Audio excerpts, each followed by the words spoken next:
right, welcome to the Muse table. I'm here with Kamory Rose from Substack. How are you doing? I'm good. I'm chill. I love that. So first, I want to let you introduce yourself and the work that you've been doing. Okay, so I'm Kamory Rose. I don't really like to call myself a writer. I guess I just say like a creative. I am a Substack blogger. I like to say that I am a hoodoo practitioner. I'm into like creative direction and stuff like that. And yeah, I think that's pretty much like it. Okay. Can I ask what inspired you to start your Substack? Um, so I had a pretty popular podcast like in Philly. It was called Mhm. Wholesome Black Girl. I had it with like my former friend, and it we did like really well with that podcast. But we kind of just like grew apart and had different like creative we had creative differences, and I was just like, before we even like ended our podcast or decided to end it, I just had this urge to just start expressing myself, because I feel like when you're on like a podcast with somebody else, it's only but so much you can really say. Like you have to consider somebody else's vision and their thoughts and stuff like that. So I kind of felt a little restricted. So I'm like, okay, what can I do creatively that's really going to get my voice out there and my thoughts out there? So I started popping off on Threads. Like I will always go viral on Threads. And then somebody on Threads had mentioned something about Substack. I'm like, what the hell is Substack? So I went on Substack and I started to blog, and I just started popping off from there. But I didn't really start getting the first piece that got popular on there was I wrote something about like you know how like some people, they get on Substack and they want to write like super formal, act like they're in academia and shit like that. And I'm just like, I'm not that kind of person. Like I can write like that, but I like to write very authentically. Like I wanted to model like how I actually talk. So I wrote about how like I feel like a lot of people are a little like anti-Black when it comes to like linguistics and stuff like that, and how you don't have to write like a freaking college professor to like say something super profound. So that was like the first thing that popped off. And then like I started like I went to like this Heartbreak, and I started like writing all these pieces that were like super raw and vulnerable. And I just popped up there, and I know that man to this day, he still reads the shit. And I'm just like, OMG. But yeah, that's kind of how everything started, honestly. Yeah, I love that, honestly. I think I definitely get in my head sometimes, even with my own writing, where I'm like, I want this to sound a certain way, but I'm like, I need to be authentic to the way that I speak and the way that I am, instead of trying to conform to like a certain way of writing. Especially when it comes to being Black, I feel like because a majority of writers that are more mainstream are non-Black, you almost want to emulate that because you see that they have success. And then it's like, when I do that, I'm like, this is not being authentic to how I actually talk, the way that I think, and the way that I feel. So I can definitely resonate with that. And I'm so glad that you wrote that essay, because I think it's so important for people to hear that. You come in all different forms, and there's not one form that's more valuable than others just because you're speaking in a certain way or you're writing, using certain words. Like, as long as you understand what is being written, I think that's all that really matters. You know what I mean? Right. And I find that people actually like it better when you just write like very candid and very authentic, because it's easier to follow. Like when you read in blog posts and stuff like that, you don't always want to read like something that's super formal all the time. People like it's easier to follow.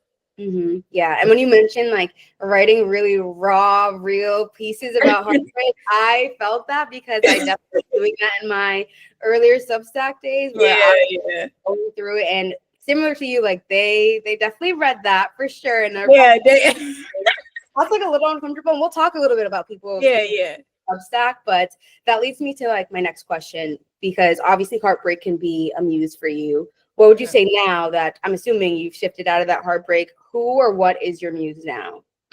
I feel like life is my muse, honestly. I make anything my muse. But if we're talking about like just creatives or like writers, I read a lot of like bell hooks. So I would say she's like a muse for me, or like creative inspiration. I would say Toni Morrison, Issa Rae as well. Like I've always loved Issa Rae, because I feel like she's she's very vulnerable as well, but she does it in her own kind of way, like through just like media and film and stuff like that. And I love her. I love her dark humor. I love everything about her. I will also say, who else? Ryan Coogler.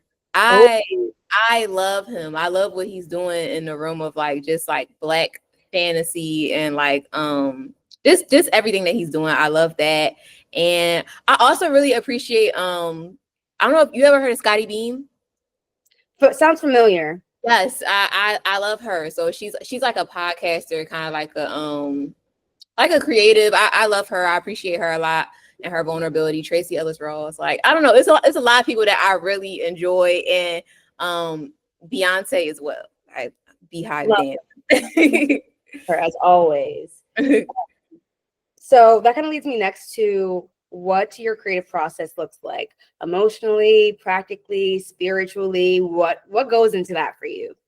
Honestly, I think my creative process, I really just, whatever comes to my head, like if I just get this urge to just like write something, I don't know if you're into astrology, but like my Mercury is in Aries. So very like whenever something comes to my head, I just write it. I literally just write it and then I just post it. That's really more so my creative process. Or sometimes if it's something that's a little too raw or a little too vulnerable, I might just write about it like in my notes.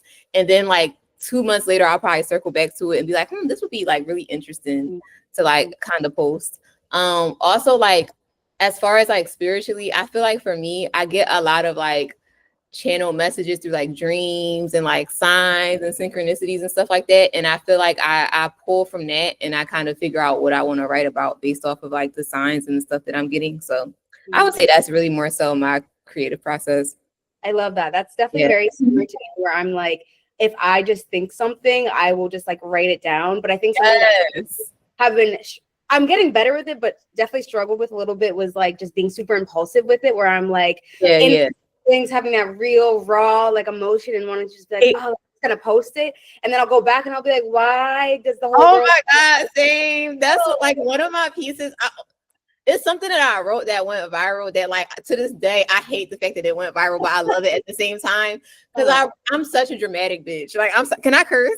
Oh yeah, of course. I'm such a dramatic bitch. So I remember like, I just wrote it because I was in a moment, like I was crying and I was like so emotional because I just felt like my heart was broken. And I wrote it in the moment. Like I just wrote it in a moment. And I'm like, should I publish this? Should I not? And I was like, no, I'm gonna just publish it. And then like literally the next morning, like my notifications were going off, and I read it back when I was more sane and like sober because I was a little drunk too, and I was like, oh my god, what did I do? And I know the man that I was dealing with at the time, he read it as well. Oh, girl, I get it. I definitely get it. It's like, it's so funny because I was telling one of the other creators that I was talking to, like, it's so weird when like you write something so like vulnerable and almost like you kind of cringe at it, but then other people are eating it up, and you're like, wait, what is happening here? Oh my god! Like my deepest, most vulnerable like thoughts and feelings, just like right in the moment, and you would think that people would be like, oh my gosh, that's so embarrassing. Like, all that people love it. It's so weird. Get up! I'm just like, I don't know. You find it hard sometimes to write when things are good. Like I feel like for me, like it's easier for me to be inspired to write when I'm like down. Like I am like in the depths of my feelings. Like I'm hurting. I'm like in my rage. I'm like whatever. Things are good and I'm content and I'm happy. I'm like, I don't have anything to write. Like I don't know what to say. Like something that's so difficult for me. I'm trying to learn to like get out of, because I was looking, it was this one day I looked back on my Substack and I was reading everything that I wrote, and I'm like, people probably think I'm such a depressing ass bitch, and I'm just like, I need to like write more playful stuff, but it's just like, it's hard. I'm trying to challenge myself with that. Because I am like, I have moments where I am very happy and like I am very childlike and goofy and funny, and it's just like, it's just so hard to like kind of channel that. I don't know, I don't know why. I think sometimes you can become a little addicted to your pain as a creative, as an artist, and that's something that I'm trying to work on now. Like it's not something that comes like overnight to me at all. Yeah, it's definitely a struggle. And I think something that I've been like hearing from other writers is like having like a really good like creative process where it's like you write every single day. Like you need to have like a creative practice, like where you are forcing yourself to get your thoughts out on paper all the time, so that you're in the habit of writing, which I'm not. I do not write every single day. I only like feel called to, or if like I already kind of like wrote something like halfway and I need to finish it, but I don't really like right. every single day 9 a.m. let me go write. Like and I need to, and I think that would probably help us in like channeling better energy into our brain. I think so too. I was watching this Victoria Monet interview, and they were asking her something like that. They were like, "Do you write every day?" And she's like, "Well, I actually don't write every day." She was saying something about how like life is just a lifelong like kind of writing session. She was like, some days like I don't write anything, like I just live life, and like I write in my brain. She said something along those lines, like I write in my brain, and then like I go to the studio and I just like write down all of my experiences. And I'm just like, that kind of ate. That's relatable for sure. Do you feel like there are certain themes or ideas that you keep coming back to again and again in your writing? Yes. Heartbreak, just like I write a lot about like my insecurities. I'm very vulnerable, very raw. And I think I also like write a lot about like just Black womanhood or Black femininity. Just because I feel like a lot of times, like especially in this generation, we see a lot about like the femininity coaches and stuff like that, and the clean girl aesthetic, and it's just like it can get to you if you let it. So I know I write about that a lot, and just like I critique culture a lot, more so like relationship dynamics and stuff like that. And I think I kind of like touch a little bit on I mentioned psychology a little bit in my writing too, because I used to be a psych student. So I be touching on those are like the themes like I always go back to. Yeah. I love that. Do you really love your writing? Every time you do posts, I'm like, yes. I love people that are really real and raw and authentic in their writing, because something that I've kind of noticed a little bit on Substack is like there definitely are like a lot of people that are being as real and authentic as you, but I do feel like there is like a large influx of people that are kind of just like repeating the same things over and over again, that aren't anything new, or like you can tell that they're kind of holding back a little bit. And like if you're gonna write, you should write. Yes, I feel that way. I really do feel that way. I just feel like it's such a disservice to myself to just not be as raw as I possibly can, because I always say for me, being vulnerable is very important, because I've had a lot of moments in my life where I really thought I was the only person experiencing certain shit until I read that somebody else experienced it, or I hear it in music, and I'm just like, oh, well, maybe I should start being that way. So I don't hold anything back. Honest, it's some stuff that I keep to myself, of course, but for the most part, like if I feel called to share it, I'm gonna share it. And usually when I feel called to share something, that's the stuff that like goes. Yeah, of course. That kind of leads me to my next question. I know you mentioned people reading your work, like exes reading your work. Have people talked about your work? Do they read it? How does that impact you and like the way that you write? Like, what's your relationship with like people in your real life reading it?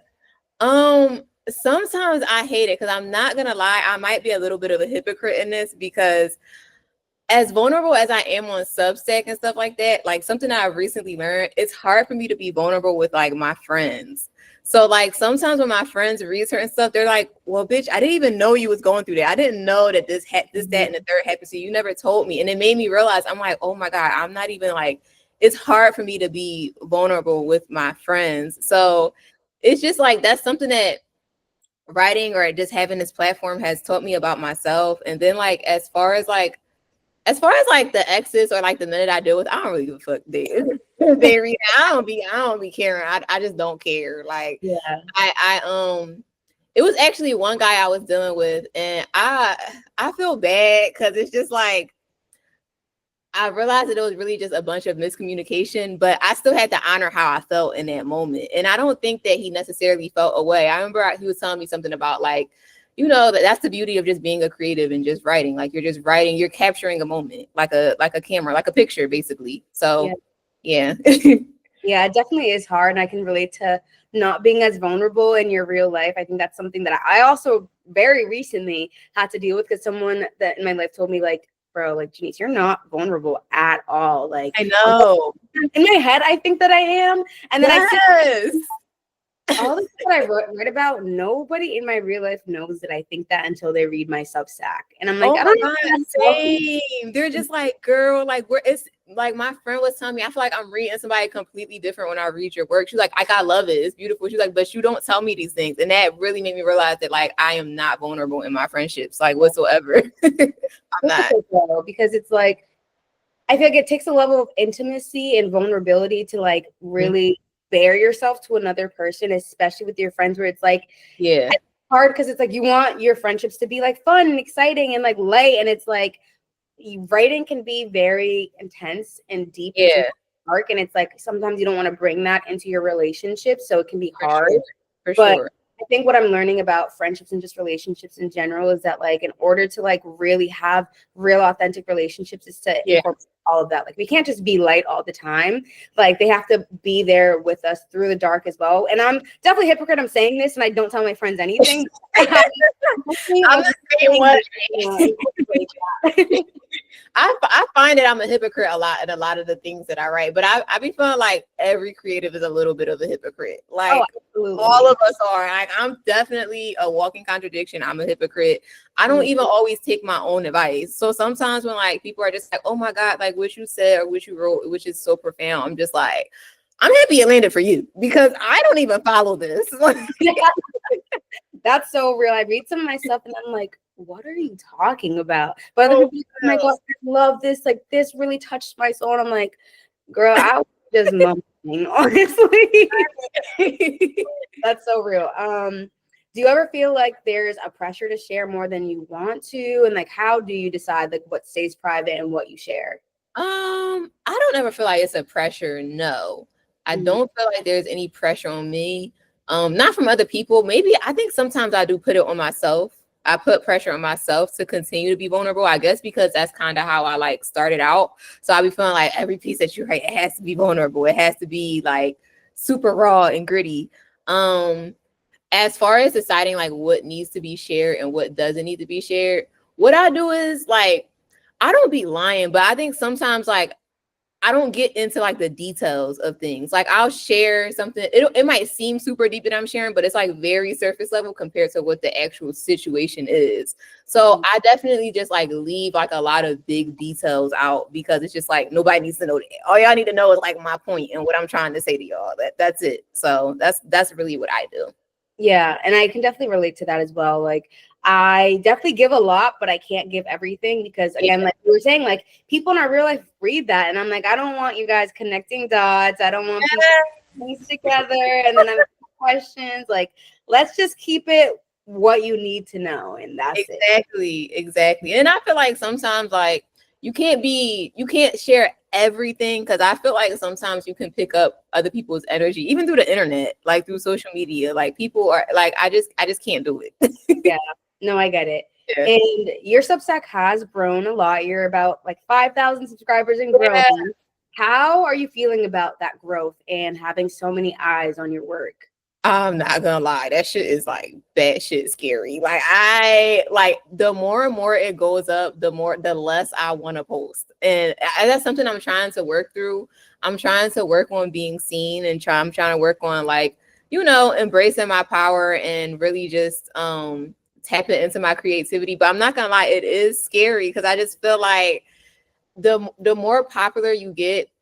And I also have a platform on Threads. It's just like I just be feeling like people sometimes they hold you to like certain eras or certain periods in your life. Because you even notice that with celebrities sometimes. Like I could write something like 2 months ago, and that's not the same person that I am now. Mm-hmm. So I think about that kind of stuff. Like that scares me. Like, are y'all gonna hold how I was 6 months ago against me if I suddenly change my mind and decide, oh, I'm not that way anymore. Like I'm a different person. I think differently about this, that, and the third, or this is how I navigate relationships, or this is how I feel about love.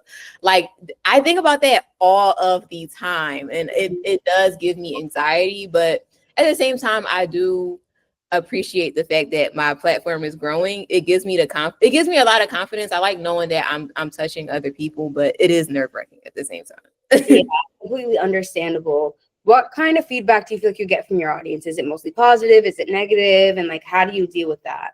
I feel like To be honest, I've never the only criticism I've ever got on Substack is always from like white people or like white men and like academia who are just like, oh, like why are you writing like this? Like I remember I got a comment like that, and that was what had inspired like one of the piece that I was telling you about just like Black language and stuff like that. But like that's really the only critique that I get, honestly. I feel like a lot of people on Substack appreciate me for like my vulnerability and how raw I am and how brutally honest I am. Mhm. And even I feel like I write a lot of things sometimes that's even borderline delusional and manic, but it's just like people fuck with it because it's like it's real. Like somebody commented one time and said I'm like Substack scissor. So I I'm love like, I be delusional sometimes. I really do. I read some of my stuff back and I'm like, you are delusional. Like this man probably thinks you're batshit crazy, but it's just like it's whatever. People like it. yeah, of course. And how has creating publicly made you feel about yourself as like a creative writer? I know you said that you don't really like to call yourself a writer, even though you are. Like, what is your relationship with all of that and like doing all this in like a public platform?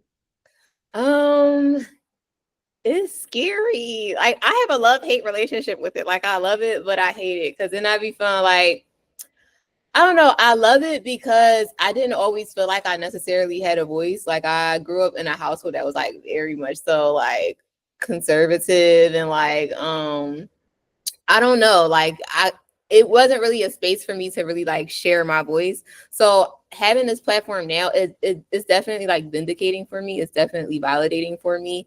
And I don't know, every time I get a DM, people are just like something that I said was like very impactful to them. It definitely does make me feel good about who I am as a woman, who I am as a person. But it's also nerve-wracking because it's just like the idea of multiple people just like reading my stuff at the same time. It's just something about that don't sit right with me. And it's like a contradiction because it's like you're a writer, you're putting yourself out there because you want people to read your shit, but it's just like at the same time it's still scary. Especially I think it's more so scary especially because I'm vulnerable. Other writers, they might like critique culture, or they might like just write about fun, like little playful topics, and that's fine. Like I love that, but I don't feel like they have like they're not as scared because they're not like bearing themselves. For Yeah. me, I bear myself a lot. And sometimes, and I do that a lot because I feel like once I release it and I get it off me, I feel like a weight is like off of my shoulders.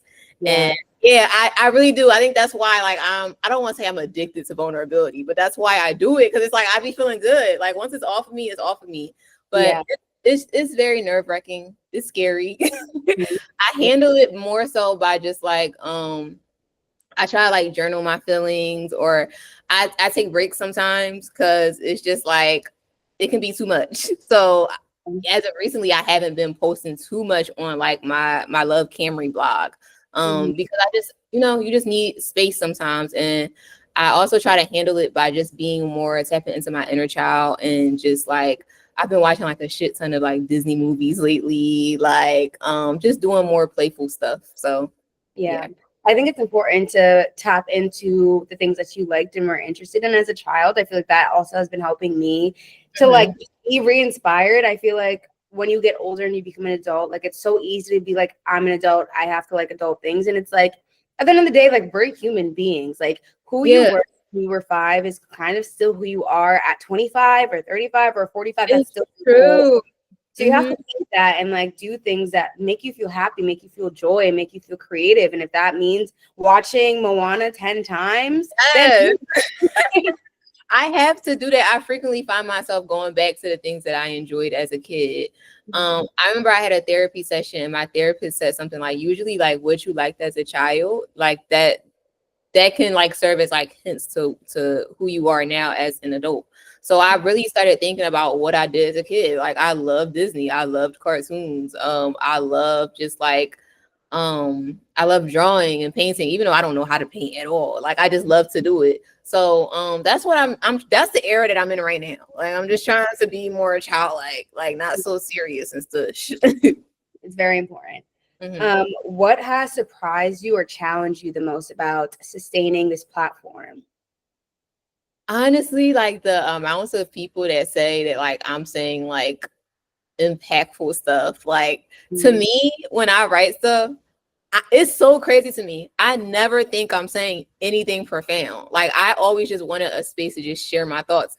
I never think I'm saying anything impactful. I never think I'm saying anything that's like super moving. Like I honestly don't. People think I'm lying when I say that, but I don't. So when people like, I get so many DMs, not only on Substack but on Instagram, on Threads. People leave comments, and they're just like, oh, like I really love your voice. I really love what you're doing, and it shocks me. I'm just like, what the hell? But it also made me recognize my own power. I think sometimes we can be scared of like our own power, and I like having a platform that made me realize that I'm scared of my own power. Yeah. Yeah. And where do you see your platform growing? Like, what are your next steps, your plans? You see your platform growing, moving to other platforms. What's kind of next in the future for you?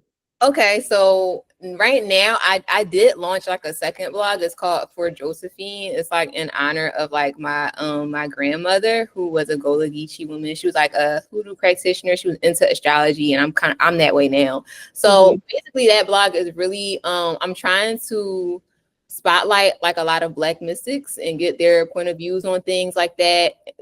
Get their point of views on things, and I'm also trying to, I want to take a couple of trips down south, just to see my family and kind of like, I want to get their voices like on my platform as well, because I do feel like with a lot of platforms nowadays, I think Black people forget that everybody is not Christian. So I feel like a lot of like not blogs, but like writing platforms are so like Christian centered, and I feel like there's a lack as far as platforms that are centered around Black mysticism. So I'm trying to like get that up and running, kind of do that. So I've been doing that, and I'm also trying to get like a podcast or like a visual podcast. So I was kind of podcasting on here for a while, but then I started to not like it. And I'm just like, I need to get my face out there.